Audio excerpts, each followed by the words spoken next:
নমস্কার বন্ধুরা, lazy cook চ্যানেলে আপনাদের সকলকে স্বাগত। আজ খুব সুস্বাদু একটা আলুর কষা বানাচ্ছি। এর জন্য নিয়ে নিলাম প্রায় 300 গ্রামের মতো আলু, আর 7 থেকে 8টা কাঁচা লঙ্কা, 1.5 কাপের মতো ফ্রোজেন মটরশুঁটি, আর নিয়েছি বেশ পরিমাণ মতো রসুন আর ধনেপাতা। প্রথমে প্রেসার কুকারের মধ্যে একটা সিটি আসা পর্যন্ত আমি আলুগুলোকে সেদ্ধ করে নিলাম। এখানে আমি চন্দ্রমুখী আলু ব্যবহার করেছি, তার জন্য একটা সিটি দিলেই আলুগুলো ভালো মতো সেদ্ধ হয়ে যাবে। বন্ধুরা প্লিজ পুরো ভিডিওটা দেখবেন, ভালো লেগে থাকলে কমেন্ট বক্সে জানাবেন, লাইক কমেন্ট শেয়ার করবেন। আর নতুন বন্ধুরা যদি ভালো লেগে থাকে প্লিজ আমার চ্যানেলটাকে একটু সাবস্ক্রাইব করবেন। আলু সেদ্ধ হয়ে গেছে, আলুর খোসাগুলোকে আমি ছাড়িয়ে নিলাম। এখানে আমি খুব বড় সাইজের আলু ব্যবহার করিনি, আবার খুব ছোটও না, মাঝারি সাইজের আলুই নিয়েছি। আলুর খোসা ছাড়ানো হয়ে গেছে। এবার গ্যাসে কড়াই বসিয়ে ভালো মতো গরম করে 1/2 কাপ চীনা বাদাম, বেশ পরিমাণ মতো যে রসুন খোসা ছাড়িয়ে রেখেছিলাম সেই রসুন, আর কাঁচা লঙ্কা, এখানে 6 থেকে 7টার মতো কাঁচা লঙ্কা দিয়েছি। একটু ঝাল ঝাল হলেই ভালো হয়। শুকনো কড়াইতে খুব ভালো মতো ভেজে নিয়ে দিয়ে দিলাম 1/2 চামচের মতো গোটা জিরে। আরও বেশ কিছুক্ষণ এইভাবেই ভেজে নিলাম। তারপরে দিলাম প্রায় 1/2 টিস্পুনের মতো সর্ষের তেল দিয়ে অল্প নাড়াচাড়া করে বেশ লাল লাল মতো ভেজে নিয়ে একটা মিক্সিং বোলের মধ্যে আমি এটাকে ট্রান্সফার করব।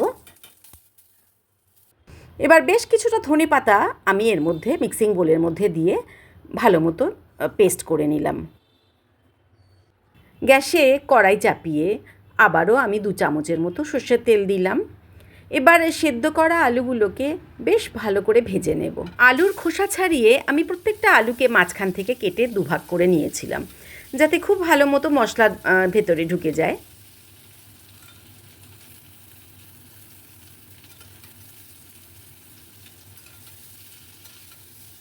বেশ লাল লাল করে আলু ভাজা হয়ে গেছে। এবার এই ভাজা আলু তুলে নেব।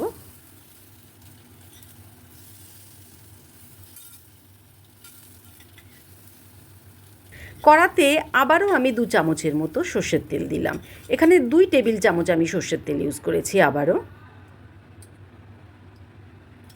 এবার দিয়ে দিলাম অল্প একটু গোটা গরম মশলা আর একটা শুকনো লঙ্কাকে মাঝখান থেকে চিড়ে, কারণ বেশ কিছুটা তো আমি কাঁচা লঙ্কা নিয়েছি, তার জন্য একটাই শুকনো লঙ্কা ফোড়নে দিলাম।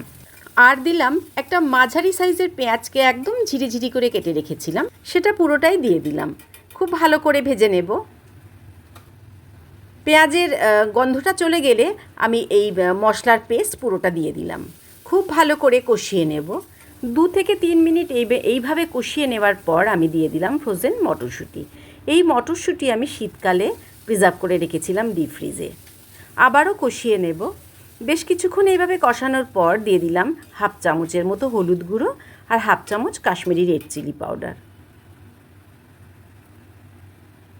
আর দিয়ে দিলাম অল্প একটু মশলা ধোয়া জল, যে মিক্সির বাটিটাতে আমি মশলা বেটেছিলাম তাতেই আমি জল দিয়ে নাড়িয়ে নিয়েছি। সেই অল্প একটু জল এখন দিলাম, আর পরে আমি আরও 1/2 কাপের মতো জল দেব।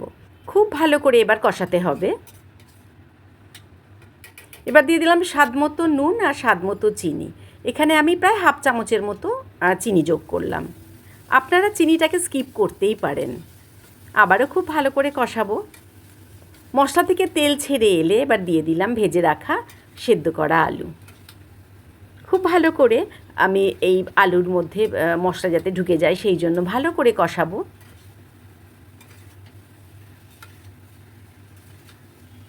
বেশ কিছুক্ষণ এইভাবে কষিয়ে নেওয়ার পর আমি 1/2 কাপের মতো আরও একটু মশলা ধোয়া জল এতে দিয়ে দেব।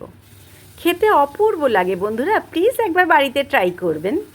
আবারও কষিয়ে নেব।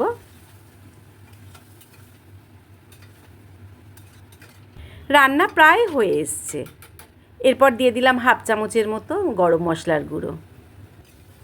একটু মিশিয়ে নিয়ে শেষে নামানোর আগে আমি অর্ধেকটা লেবু কেটে সেই লেবুর রস পুরোটাই দিয়ে দিলাম। এই সময় আমি গ্যাসের ফ্লেমটা বন্ধ করেই রেখেছিলাম।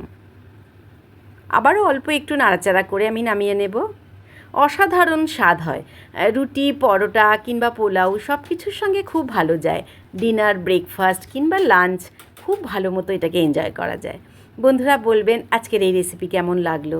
ভালো লেগে থাকলে আবার বলছি একটু প্লিজ আমাকে লাইক দেবেন, পাশে থাকবেন। নতুন বন্ধুরা প্লিজ আমার চ্যানেলটাকে একটু সাবস্ক্রাইব করবেন।